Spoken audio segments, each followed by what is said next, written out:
They always said the old man was foolish, hoarding rusted keys for locks that didn't exist, and whispering to the walls of his crumbling estate. But they only laughed until the very day his family signed the property away to strangers.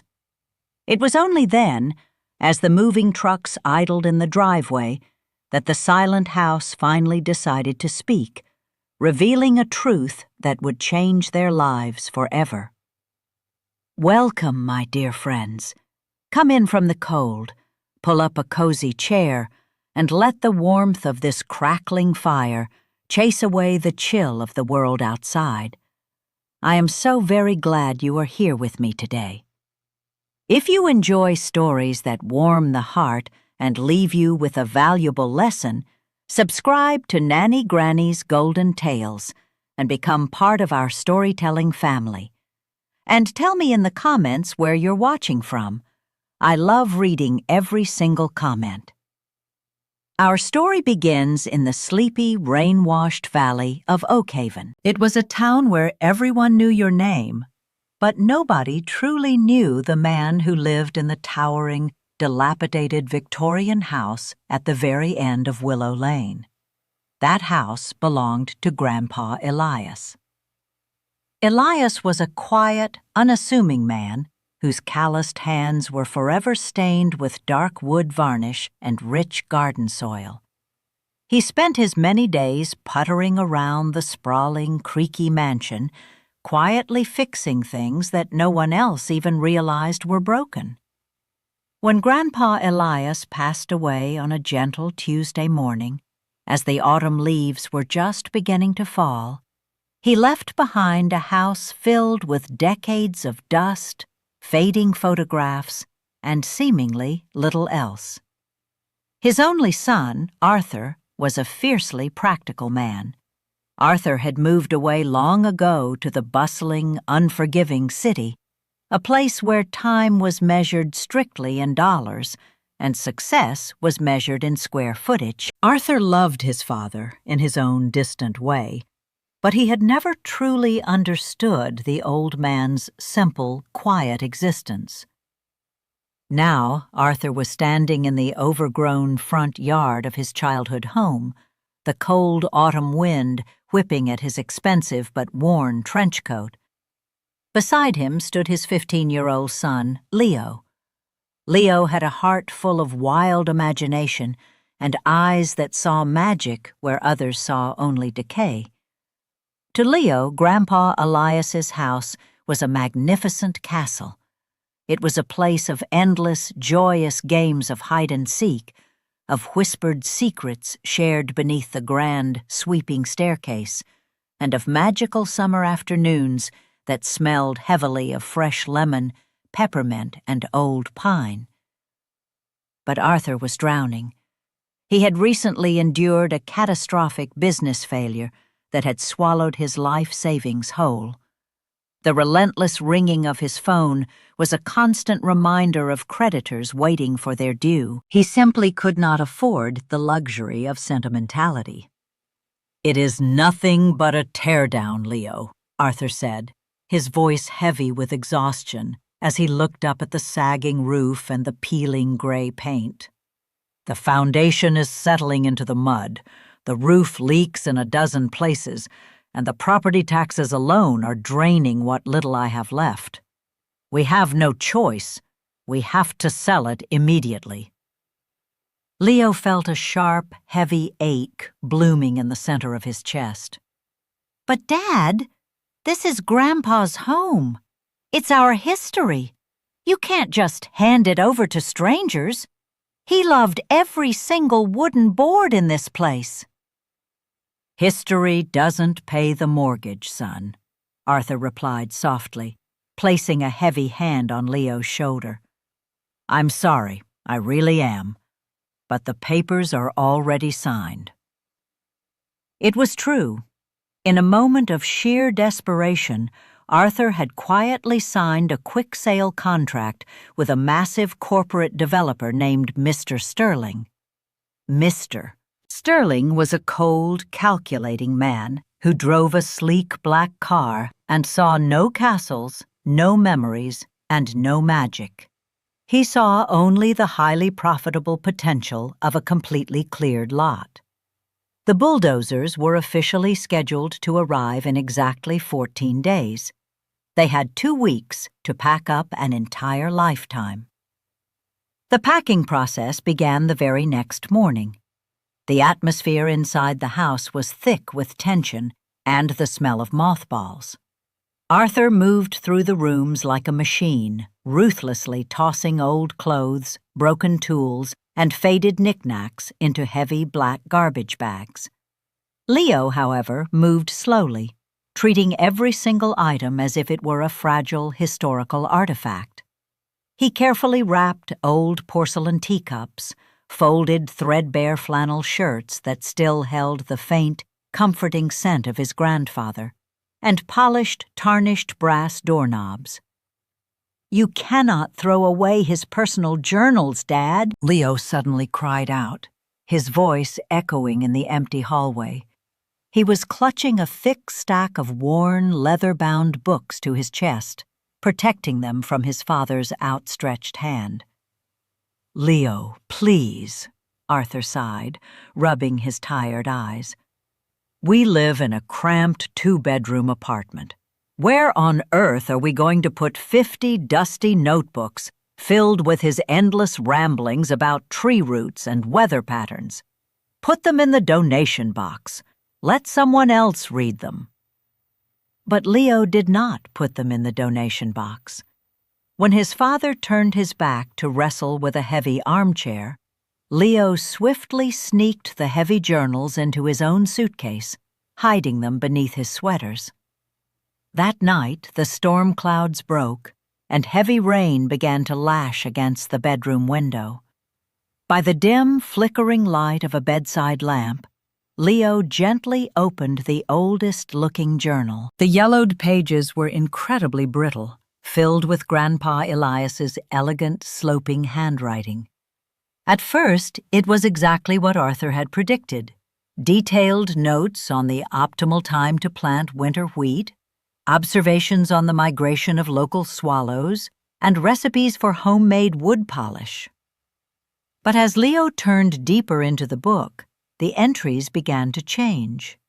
The neat handwriting became frantic, filled with strange, cryptic drawings. There were complex geometric diagrams of the house itself, lines intersecting in ways that made no architectural sense. One particular entry, written in dark red ink, caught Leo's eye and made his heart skip a beat. It read, "The roots of a mighty oak must go incredibly deep to survive the harshest winter. I have planted my truest legacy not in the soft soil, but deep within the very bones of this house. May my beloved Arthur forgive me for making him search in the dark. But a man only truly values what he earns with his own 2 hands." Leo practically flew down the stairs the next morning, the heavy journal clutched in his hands. Dad, you have to look at this right now. Grandpa hid something inside the house. I know he did." Arthur was standing in the kitchen, aggressively scrubbing a rusted frying pan. He barely glanced at the open page. "Leo, stop this. Your grandfather was a poet and a dreamer. He was speaking in metaphors. He worked at the local lumber yard for 40 years. He didn't have any hidden treasure. Now please, go pack up the guest bedroom. The movers are coming in 3 days to take the furniture." But Leo was fiercely determined. The invisible clock was ticking loudly in his ears. They only had a few days left before Mr. Sterling took the keys and brought the heavy machinery. If Grandpa Elias had left a secret, Leo was going to find it, even if he had to tear the house apart with his bare hands. For the next 48 hours, Leo transformed into a silent detective. He began systematically tapping on the walls, listening intently for any hollow sounds. He dragged a heavy measuring tape through every room, calculating the square footage and comparing it to the exterior dimensions. It was tedious, exhausting work. His hands grew blistered, and his clothes were covered in decades of thick, gray dust. It was on the third afternoon, while measuring the upstairs hallway, that Leo finally noticed a massive discrepancy. The hallway, measuring from the staircase to the back window, was exactly 30 feet long.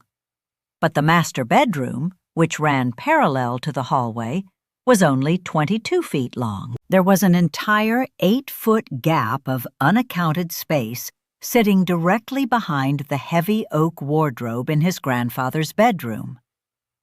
My dear friends, if you are enjoying this story so far, please take a moment to like the video. It helps these stories reach more people who need a little inspiration today. Now, let us see what waited hidden in the dark. Leo rushed to find his father. He physically dragged a highly reluctant Arthur up the stairs, forcing him to look at the measuring tape. "Dad, look at the numbers. They don't lie. There is a whole room back there, a room with no doors and no windows." Arthur stared at the tape measure. For the first time, a flicker of genuine curiosity pierced through his thick veil of stress. "This is impossible," he muttered, stepping up to the heavy oak wardrobe. "This has been here since I was a little boy. I used to hide in here." Together, straining their muscles until their arms shook, father and son pushed the massive wardrobe to the side. Behind it was not a blank wall, but a beautiful, intricately carved panel of solid mahogany. In the center of the panel was a small, circular depression. "It's a lock," Leo whispered. "But it doesn't take a normal key." Arthur slumped against the wall, the brief spark of hope fading from his eyes. "Well, that's it then. We don't have the key. And even if we did, Mr. Sterling's men are coming tomorrow morning at 8 o'clock sharp to do the final walkthrough. It's over, Leo. Let it go." "Wait," Leo said, his eyes widening as a memory suddenly flashed in his mind. He remembered the first sentence of the journal entry. "The roots of a mighty oak must go incredibly deep." Leo ran out of the room, sprinting down the stairs and out the back door into the pouring rain. He ran to the giant, ancient oak tree that dominated the backyard. There, nestled deep within the gnarled, twisting roots, was a small, rusted iron box that Leo had always assumed was just a piece of scrap metal. He pried the box from the mud, his fingers bleeding from the effort, and ran back upstairs, soaked to the bone. Inside the box was a heavy, circular piece of brass, intricately carved with the shape of a blooming rose. With trembling hands, Leo pressed the brass rose into the depression on the mahogany panel. There was a loud, heavy click that echoed through the empty house. The wooden panel slowly swung inward, revealing a pitch-black, narrow corridor that smelled heavily of cedar wood and old paper. Arthur grabbed a flashlight from his tool belt and stepped cautiously into the darkness, with Leo close behind. The beam of light swept across the space, illuminating something that stole the breath right out of their lungs. It was not a dusty attic. It was a spectacular, breathtaking sanctuary. The walls of the hidden room were completely covered in magnificent, sweeping murals, painted in vibrant, rich colors, depicting the entire history of Oakhaven. But more than that, the room was filled with perfectly preserved, masterfully crafted wooden furniture, mechanical clocks with gears made of pure silver, and life-sized wooden statues so realistic they seemed ready to speak. It was an undiscovered museum of master-level craftsmanship, worth an absolute fortune. But the true secret of the room was not the art. In the very center of the sanctuary, sat a beautiful, polished cherry wood desk. Upon the desk rested a single, sealed envelope addressed to Arthur, sitting atop a massive, towering stack of official legal documents. Arthur slowly approached the desk. His hands shook violently as he broke the wax seal on the envelope and unfolded the thick parchment. "My dearest Arthur," the letter began, the familiar sloping handwriting bringing tears to Arthur's tired eyes. "If you are reading this, it means I am gone from this world, and you have finally chosen to look beyond the dusty surface of things. I know I was not always the father you desperately wanted. I was a quiet man. I was often distant. You grew up believing I was a poor, simple laborer, and I allowed you to believe that because I was terrified of the alternative." Arthur swallowed hard, reading the next lines aloud, his voice cracking. "When I was a young man, I inherited a vast, staggering fortune from my own grandfather.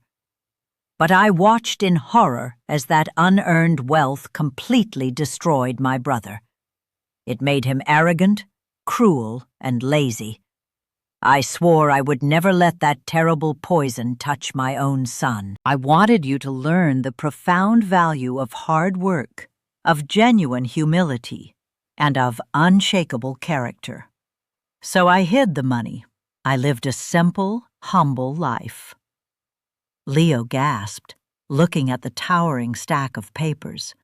"But I did not waste the wealth," the letter continued. "I quietly took my fortune and I invested it back into the soul of this town. Over the last 40 years, whenever a local family faced foreclosure, whenever a small business was about to go bankrupt, I secretly bought their debts through an anonymous trust. I paid off the mortgages of our neighbors. I funded the town library, and I purchased the deeds to the entire surrounding valley to protect our beautiful home from the greed of corporate developers." The crushing weight of realization suddenly slammed into Arthur. He dropped the letter, his face turning completely pale. "Oh, no. No, no, no." "What is it, Dad?" Leo asked, terrified by the look of pure horror on his father's face. "The deeds," Arthur stammered, pointing a trembling finger at the stack of papers on the desk. "He put all the original deeds, the legal proof of the trust, right here in this room. But I sold the house, Leo. I sold the entire property to Mr. Sterling. The contract is finalized. If Sterling takes possession of this house tomorrow morning, he takes possession of everything inside it. He will own the debts of half the town. He will destroy Oakhaven." Panic, cold and sharp, flooded the small room. Arthur desperately pulled out his cell phone and dialed Mr. Sterling's number. It was late, but the developer answered on the second ring, his voice dripping with arrogance. "Mr. Sterling, it's Arthur. I need to cancel the sale.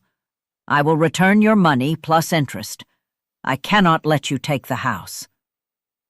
Sterling let out a harsh, cruel laugh over the speakerphone. "Cancel the sale? You must be joking, Arthur. The ink is dry. The money is in your account. The property is legally mine. In fact, my demolition crew is already parking their heavy machinery at the end of your street. We are tearing that ugly eyesore down to the dirt at exactly 8 o'clock tomorrow morning. I suggest you take your garbage and be gone before we start." The line went dead. Arthur sank into the expensive cherry wood chair, burying his face in his hands. He wept. For the first time in his adult life, Arthur wept not for his own financial ruins, but for the legacy of his father that he had carelessly thrown away. He had traded a kingdom of kindness for a quick payout. "Dad, "Look at me," Leo said, stepping forward. His voice was no longer that of a frightened boy, but of a young man filled with unyielding determination. "What time does the contract say we officially hand over the keys?" Arthur wiped his eyes, confused. 8 o'clock in the morning. Why? "Then until 8 o'clock in the morning, this house is still legally ours, and everything inside it belongs to us. We have exactly 9 hours to move an entire museum and a mountain of legal documents out of this house before Sterling can lay a single finger on them." Arthur looked at his son, seeing the fiery spirit of Grandpa Elias burning brightly in the boy's eyes. A new, powerful surge of energy coursed through Arthur's veins. He jumped up from the chair. "You are right, but we cannot do this alone. It's too much." Arthur ran to the window and looked out at the pouring rain. He saw the dark, quiet houses of his neighbors, the very neighbors whose homes and lives had been secretly saved by his father. Without hesitating, Arthur ran downstairs and out the front door, sprinting into the stormy night. He pounded on the door of old Mrs. Higgins, the bakery owner. He pounded on the door of Mr. Abernathy, the town mechanic. He ran from house to house, waking up the entire street, standing in the freezing rain, shouting the incredible truth about what Grandpa Elias had done for all of them. At first, the neighbors were angry and confused, but as Arthur desperately explained about the hidden trust, about the paid-off mortgages, and about the imminent threat of Mr. Sterling's bulldozers, the sleepy town of Oakhaven began to awaken with a fierce, unified roar. By 3 o'clock in the morning, an absolute miracle was unfolding on Willow Lane. Dozens of pickup trucks, vans, and station wagons pulled into the muddy driveway of the old Victorian house. Over 50 townspeople, armed with flashlights, moving blankets, and heavy ropes, flooded into the home. It was a beautiful, chaotic symphony of community. Men and women formed a long, human chain up the grand staircase, carefully passing the breathtaking wooden statues, the silver clocks, and the precious painted canvases down from the hidden sanctuary, one by one. Leo stood in the center of the room, meticulously packing the thousands of legal documents and deeds into heavy waterproof chests, ensuring not a single piece of paper was left behind. Arthur worked alongside a man whose business his father had saved 20 years ago. As they carried the heavy cherry wood desk out the front door, the man looked at Arthur with tears in his eyes and whispered, "Your father was an absolute saint, Arthur. We will never let this town forget him." The sun began to rise, painting the stormy sky in brilliant shades of pink and gold. At exactly 7:45 in the morning, the heavy rumble of diesel engines shook the ground. Mr. Sterling's massive yellow bulldozers rolled aggressively down Willow Lane, flanked by a polished black town car. Sterling stepped out of his car, adjusting his expensive silk tie, a smug smile plastered across his face. He expected to find Arthur defeated, standing amidst a pile of garbage. Instead, Mr. Sterling froze in his tracks. The front lawn of the house was completely empty of furniture, but it was heavily guarded by a solid wall of 50 angry, determined townspeople, standing shoulder to shoulder in the morning mist. Arthur stepped forward from the crowd, his clothes covered in mud and dust, but his head held high with an unshakable pride. In his hands he held a thick, heavy legal binder. "What is the meaning of this circus?" Sterling demanded, his face turning red with anger. "The clock strikes 8 in exactly 5 minutes. I am bulldozing this rotting pile of wood, and if any of you are trespassing, I will have you all arrested." "You own the physical structure, Mr. Sterling," Arthur said, his voice ringing out clear and strong. "And you are welcome to tear down the walls. But you do not own the land beneath it, and you certainly do not own Oakhaven." Arthur opened the binder and held up a massive, ancient document adorned with a heavy golden seal. "While packing up my father's personal belongings, which I was legally entitled to do before 8 o'clock, we found this. It is an irrevocable historical trust filed directly with the federal government 30 years ago. My father registered the land this house sits on and the 3 surrounding acres as a protected historical sanctuary. Your purchase contract for a commercial teardown is legally null and void, as your lawyers completely failed to do a deep title search." Sterling snatched the paper, his eyes scanning the dense legal text. The color completely drained from his smug face. He looked at the angry crowd, looked at the worthless house he now technically couldn't touch, and realized he had been entirely outsmarted by a ghost. Without speaking a single word, Sterling threw the paper into the mud, got back into his black car, and ordered the bulldozers to retreat. A massive, deafening cheer erupted from the crowd. Neighbors hugged each other, crying tears of sheer joy and overwhelming relief. Leo ran to his father, wrapping his arms tightly around Arthur's waist. Arthur knelt down in the mud and hugged his son back, crying openly, finally understanding the magnificent depth of his father's love. In the weeks that followed, Arthur did not return to his stressful life in the unforgiving city. The financial bonds his father had left him were more than enough to clear his own debts. Instead, Arthur and Leo officially moved back into the old Victorian house.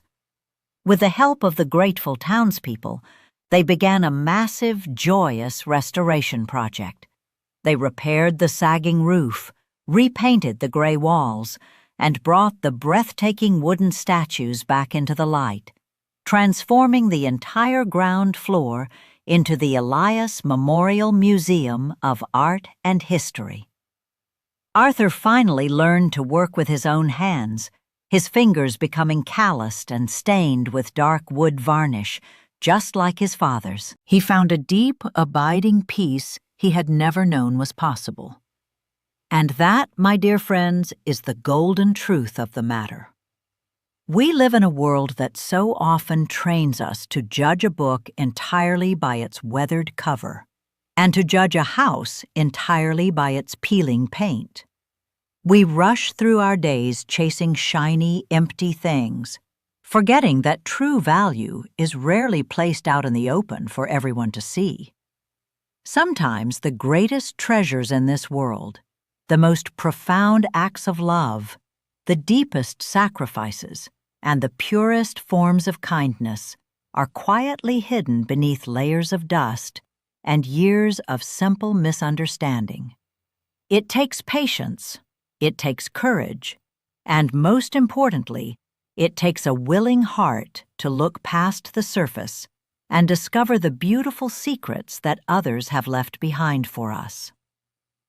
If this story touched your heart today, please don't forget to subscribe to Nanny Granny's Golden Tales for more timeless tales and endless wisdom. And tell me down in the comments below, what beautiful lesson did you learn from today's story?